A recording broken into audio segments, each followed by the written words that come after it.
I knew something was wrong the moment the torn 50 landed on my counter in 2 clean pieces. I see hundreds of bills every day working the ticket booth at Grand Central, but none of them ever had handwriting bleeding through the paper like that one did. My hand froze halfway to the cash drawer. I could feel my pulse rising in my ears. The woman who handed it to me didn't wait around. She slipped into the crowd, her navy coat disappearing before I even thought to call after her. I pressed the halves together under the bright booth light, and the words punched the air out of my lungs.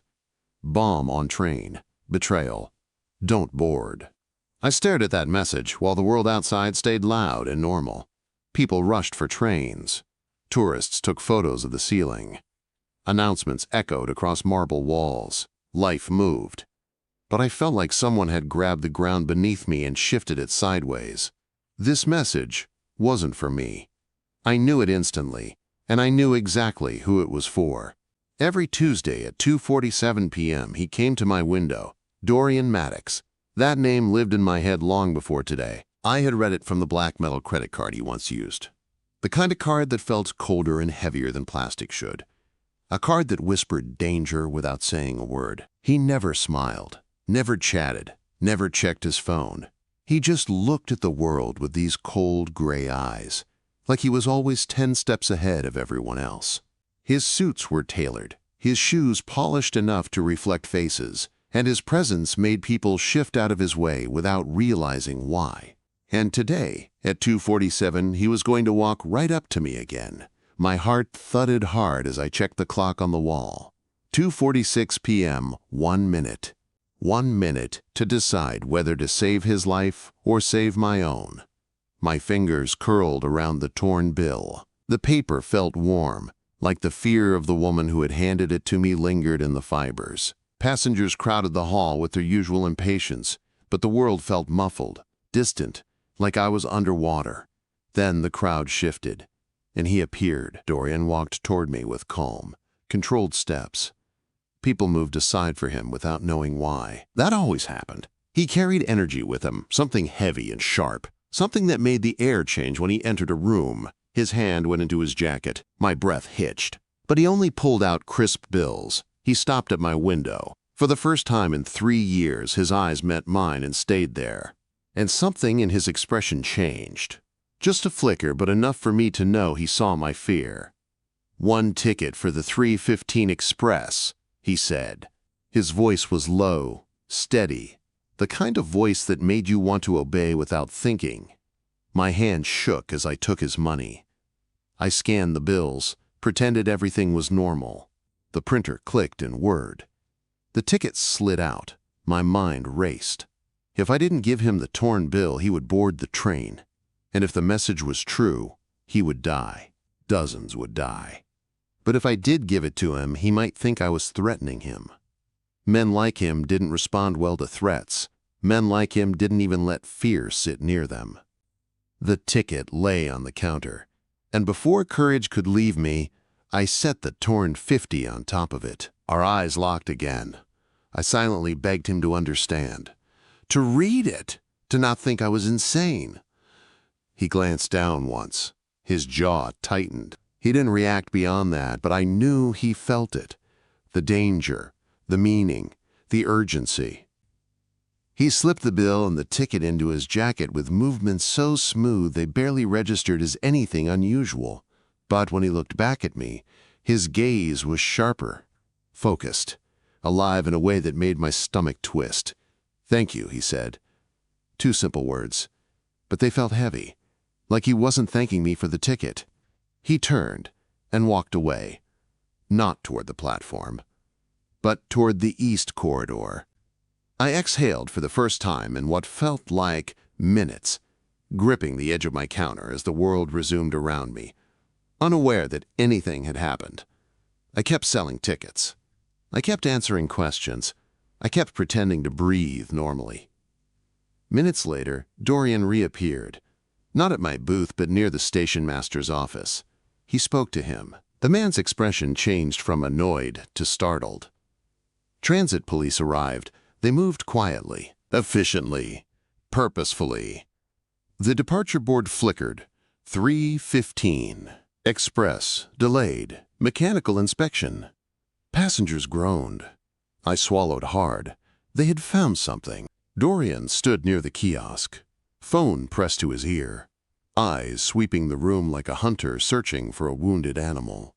He wasn't calm anymore. He was calculating. Then he looked at me. Really looked. And my whole body went cold and warm at the same time. He walked back to my window, slower this time, like he was approaching something fragile or dangerous. Maybe both. He leaned in just enough that his voice reached only me.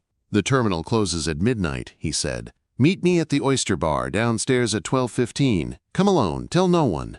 Bring nothing that can track you." Before I could respond, he walked away, disappeared into the crowd like smoke folding into the air. I stood frozen, my pulse roaring. I had just saved the life of a man I barely knew, a man who felt like danger and gravity wrapped in expensive fabric. And at 12:15 a.m., I was supposed to meet him. Alone. I didn't know if I was terrified or drawn to him in a way that made no sense at all, but the one thing I did know was this. My life had just changed forever. By the time my shift ended at 11, my body felt like it had been running for hours, even though I'd barely moved from my booth. Every customer who stepped up felt like a threat. Every shadow felt like eyes. I kept replaying Dorian's words in my head. "Come alone. Tell no one. Bring nothing that can track you." My hands were steady on the outside, but inside I shook with every step. I left my phone locked in my employee locker. If I brought it, I felt like I'd be walking into that meeting with a target taped to my back. Outside Grand Central, cold November air slapped my skin awake. The streets buzzed with late-night energy, but I felt separated from it all, like I was walking through a dream that wasn't mine. I needed time to breathe, time to think, time to decide whether meeting him at 12:15 was brave or stupid or both. I ducked into an all-night diner 3 blocks away and slid into a corner booth. The waitress brought coffee without asking, like she could see in my eyes I needed something grounding. I wrapped my hands around the mug. My thoughts spun like a wheel I couldn't stop. A woman had died warning him. People had almost died on that train. And somehow, I was in the middle of it all. I pulled out my wallet, needing to distract myself, but a business card slipped out. Plain white, no name, just a number. I didn't remember putting it there. Someone must have slipped it into my cash drawer at work. Before fear could stop me, I walked to the diner's payphone and dialed. A robotic voice answered. "Meet at Oyster Bar at 12:15. Then the line went dead. I stood there gripping the receiver, my heart pounding in a steady, terrified rhythm. Someone wanted me at that meeting. And it wasn't just Dorian. At 11:45, I stepped back onto the street and walked toward Grand Central. My feet felt heavy, like I was walking toward a cliff. The station was quiet when I entered, almost peaceful. Cleaning crews moved their mops across the marble floors like slow waves. Only a few travelers lingered. The Oyster Bar was dark, its famous signs dim for the night. I walked down the tiled hallway, the sound of my steps echoing through the arched ceilings. The tiles made everything sound bigger, sharper, more dramatic than it needed to be. Then I saw him. He stood near the back archway. The jacket from earlier was gone. His sleeves were rolled to his elbows. His posture looked relaxed, but I could feel the tension in the air around him. He had been waiting, watching. His eyes found mine instantly. "You came," he said. "I wasn't sure I would," I admitted. "I calculated there was a 50% chance you'd run," he said. "Most people would have. Most people don't get warnings written on torn bills," I said. "Most people don't almost watch a train explode because someone trusted them with the wrong message." Something flickered in his eyes. Respect, interest. Something that made my chest tighten. "The woman who wrote that warning," he said. "Her name was Iris Calloway." The name hit me like a punch. "She's dead," Dorian continued. "Someone shot her hours before that message reached me." Cold spread through my body.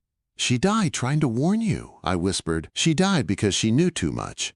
He corrected softly. "She died because someone I trusted betrayed me."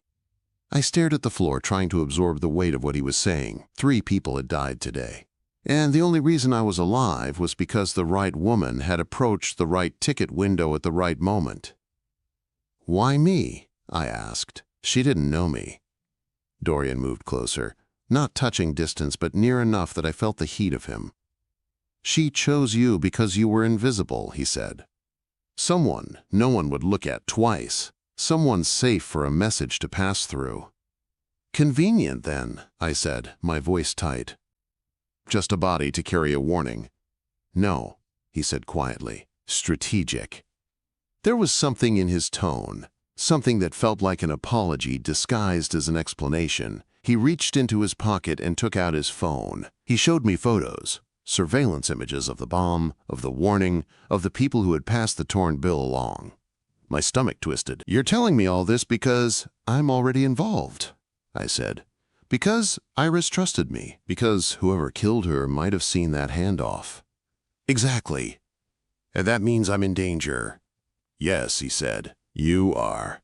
The fear came fast, but it wasn't sharp this time. It was controlled, heavy, clear. "What do you want me to do?" I asked. "I want you to disappear for a while," he answered, "until I find the traitor." I let out a short, bitter breath. "You want me to vanish from my own life because someone you know put a bomb on a train?" "I want you alive," he said, and his voice dropped lower, almost pained. "Because if they killed Iris, Malcolm, and Bryn, they won't hesitate to kill you." Something shifted inside me then. Not fear, something stronger. "If I disappear, they win," I said. "They get away with murder, and you never find who betrayed you." His eyes locked on mine, narrowing slightly. "You're asking to stay in this," he said. "I'm already in it," I replied. "Running won't change that." For a moment we just stood there, breaths tangled in the quiet, the station empty except for us. Then he lifted his phone again, made a call, and said only one sentence. "Cole, bring the car." He met my eyes. "You're coming with me," he said. "And from this moment on, your life isn't going to look anything like the one you had before today." And even though fear burned inside me, another feeling rose right beside it. Something dangerously close to trust. The black sedan rolled up to the 43rd Street exit, like it had been waiting for this exact moment. The windows were so dark I couldn't see inside. My breath caught when the back door opened and a man stepped out. Broad shoulders, sharp eyes, expression carved from stone. This had to be Cole, the man Dorian trusted more than anyone else. He looked at me once, quickly, assessing me the way a security scanner does. Threat or no threat? Then he opened the door for me without a word. That silence was somehow louder than the city outside. I slipped into the seat beside Dorian. The doors closed. The noise of Manhattan vanished behind thick glass. For the first time since the torn bill appeared, I felt the weight of everything crush me all at once. 3 people dead. A bomb planted. A betrayal somewhere inside Dorian's world. A world I should have never brushed against. A world I was now tied to. "You're safe now," Dorian said quietly beside me. I turned to him. His face was calm, but there was tension in his jaw, something simmering under the surface. Something dangerous and protective at the same time. "I don't feel safe," I admitted. "You will," he said. Cole drove like he knew every street better than he knew his own name. No wasted turns, no hesitation. Every red light avoided. Every possible threat anticipated before it appeared. It terrified me how practiced it felt. When we pulled into an underground parking garage beneath a brick building in Tribeca, Dorian reached for my hand. Not to hold it, to guide me. His grip was warm, firm, grounding. I didn't pull away. Inside the elevator, he pressed his thumb to a panel. The doors closed, locking us in a silent steel box as it carried us to the top floor. When the doors opened, I stepped into a penthouse that didn't look like luxury. It looked like preparation. Clean lines, open space, windows that stretched from floor to ceiling. A home built for someone who never let his guard down. "There's food in the kitchen," he said. "Clothes in the closet. A phone with only 2 numbers programmed." "Only 2?" I asked. "Mine," he said. And Cole's. I swallowed. Hard. This wasn't protection. This was a new life I hadn't agreed to, but somehow had already stepped into. "Sit," Dorian said softly, gesturing toward the couch. I sat because my legs chose for me. He moved to a large table covered in files, surveillance photos, spreadsheets. He wasn't hiding his world from me. He was pulling me into the center of it. "This is what I know," he said. "Someone close to me has been stealing money for months. Someone with access to my schedule. Someone who wanted me dead today." Quote. His voice didn't shake, but it changed, darkened. Someone I trusted.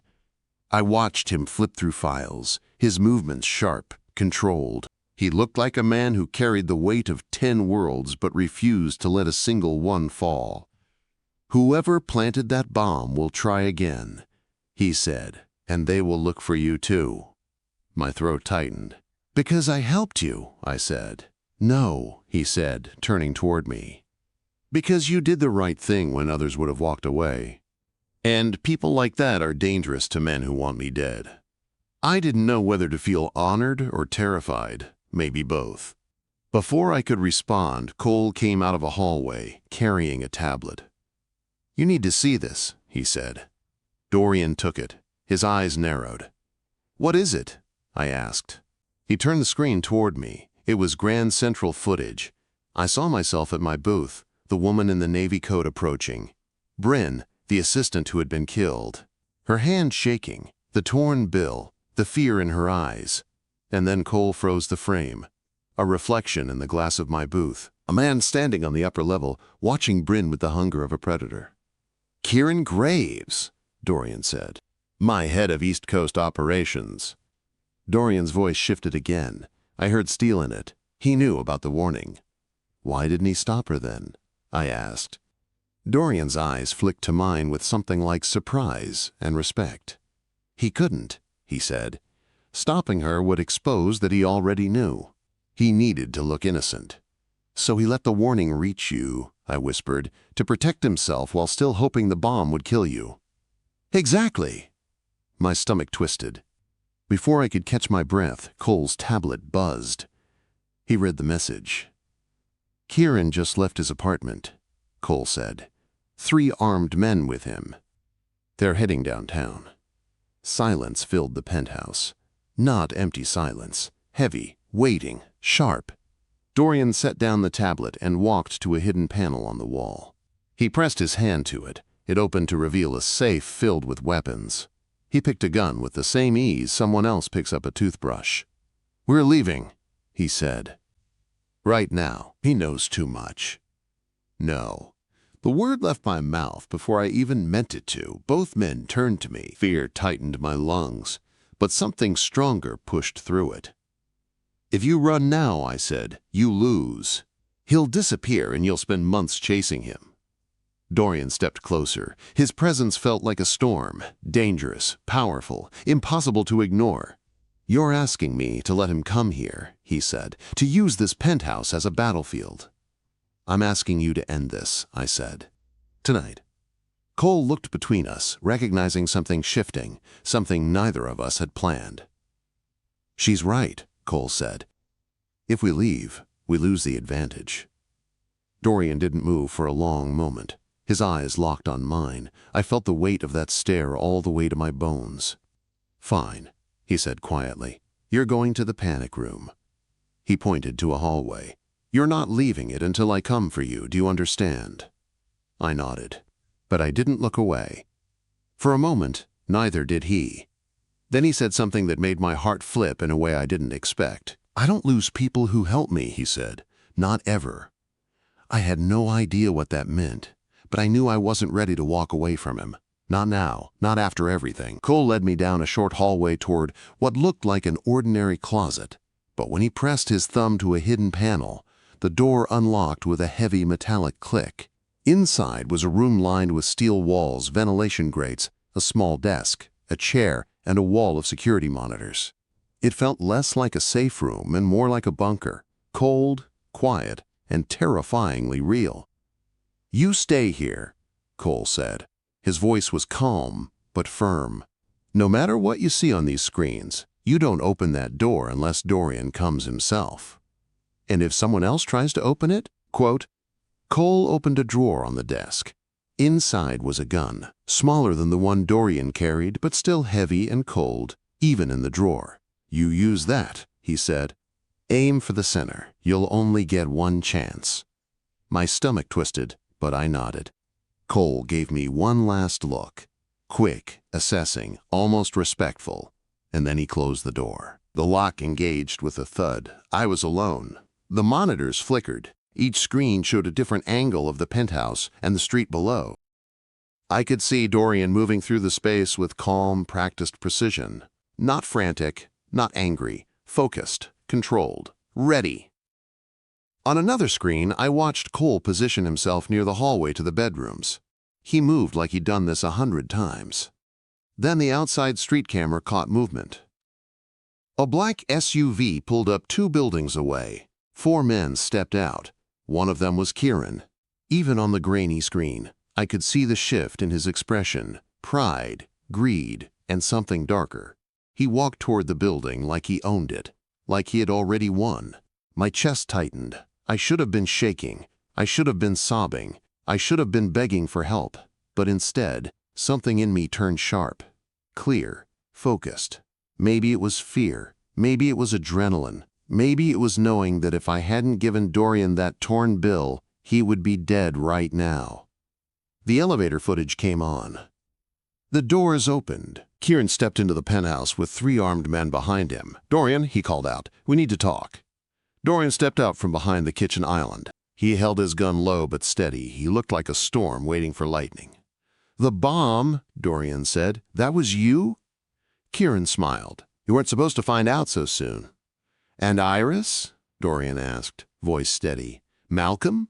Bryn? Kieran shrugged. Loose ends. My heart sank. These weren't enemies to him. They were disposable. You built your empire on loyalty, Kieran said. But loyalty doesn't buy freedom. I earned the right to take what's mine. You earned a bullet, Dorian said. And then everything happened at once. Kieran raised his gun. Dorian fired first. 3 shots. Fast. Controlled. Precise. Kieran fell back. His men froze as armed guards. Dorian's men poured into the penthouse from hidden side doors, aiming directly at them. Within seconds, they dropped their weapons. Silence followed. A heavy, breathless silence. Then, the door to the panic room unlocked. Dorian stood in the doorway, his shirt stained with blood, his chest rising and falling with controlled breaths. His eyes weren't cold now. They were raw. Real. It's over, he said. I stood, and the gun in my hand slipped from my fingers onto the desk. He crossed the room in 3 strides and caught my face in his hands. Not hard, not demanding, but checking. Making sure I was real. Making sure I was alive. You're safe, he said quietly. My voice trembled. Are you? His jaw clenched. Thanks to you. We stood like that for a moment, that felt outside of time. A moment where the world outside didn't exist. Just his breath mixing with mine, his hands warm on my skin, and the weight of everything we had just survived. Later, after the cleaners arrived, after the guards left, after the chaos settled into the kind of stillness that feels almost sacred, Dorian led me to the windows overlooking the city. The sun was rising over the Hudson, painting the sky in gold and amber. You can't go back to your old life, he said softly. I know. I can give you a new one, he added. A safe one, a better one, but only if you choose it. Why me? I asked. You barely knew me. Dorian looked at me then, not with the cold, calculating stare he gave the world, but with something vulnerable underneath. Because you didn't run, he said. Because you didn't break. Because you handed me a message that saved my life when you had every reason to walk away. He took a slow breath. And because somewhere between that torn bill and tonight, I stopped wanting you to be safe just because of what you know. I started wanting you safe because of who you are. My heart stuttered at those words. You're offering protection, I whispered, but it feels like more. I don't do more easily, he admitted, but with you, I want to try. The city glowed beneath us. My life at the ticket booth felt like a past life. The person I had been yesterday didn't exist anymore. I stepped closer to him. "And what do you want me to do now?" I asked. Dorian's voice dropped to something warm enough to melt steel. "Stay," he said. "Let me protect you. Let me figure out what this is between us. And don't disappear on me." For the first time since the torn bill landed on my counter, I felt my fear loosen its grip. Not because the danger was gone, but because I wasn't facing it alone anymore. I touched his hand. "I'll stay," I said. His fingers curled around mine with a certainty that made my heart thrum. "Then we begin," he whispered. And that moment, standing in the glow of a new dawn with the most dangerous man in New York, was the moment my new life truly started.